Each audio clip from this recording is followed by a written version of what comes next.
কৃষকদের ঘরে সিঁদুর তৈরির প্রক্রিয়াটি কতটা অনন্যতা দেখুন। প্রথমে পাহাড় থেকে লাল পাথর ভেঙে সূক্ষ্ম গুঁড়ো করা হয় খাঁটি লাল বালি বের করার জন্য। তারপর সেগুলিকে একটি প্লেটের মতো স্কিম বোর্ডে রাখা হয় এবং নদীতে ধুয়ে সমস্ত ময়লা এবং অমেধ্য অপসারণ করা হয়, কেবল লাল কণা থাকে।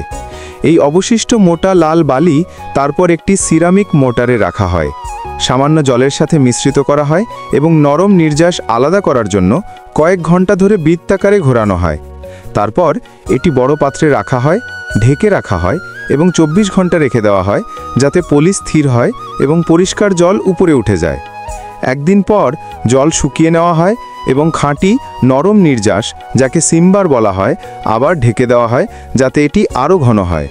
ইতিমধ্যে ক্যাস্টর অয়েল, মোম এবং প্যারাফিন কম আঁচে রান্না করা হয়, একটি মাটির পাত্রে ভরে ঢাকনা দিয়ে শক্তভাবে সিল করা হয় এবং এর স্থায়িত্ব এবং উজ্জ্বলতা বাড়ানোর জন্য 1 মাসের জন্য একটি ঠান্ডা জায়গায় পুঁতে রাখা হয়।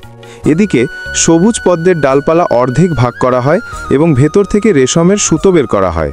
এগুলো 5 থেকে 10 মিনিট গরম পানিতে ফুটিয়ে পরিষ্কার করা হয়, তারপর রোদে ভালো করে শুকিয়ে ছোট ছোট টুকরো করে কেটে ফেলা হয়।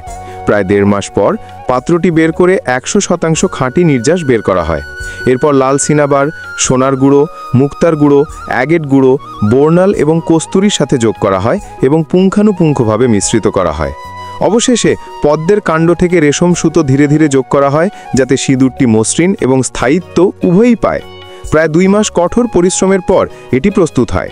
কৃষকদের ঘর থেকে পাওয়া প্রাকৃতিক সিঁদুর বাণিজ্যিক সিঁদুরের চেয়ে অনেক বেশি উজ্জ্বল এবং সুন্দর।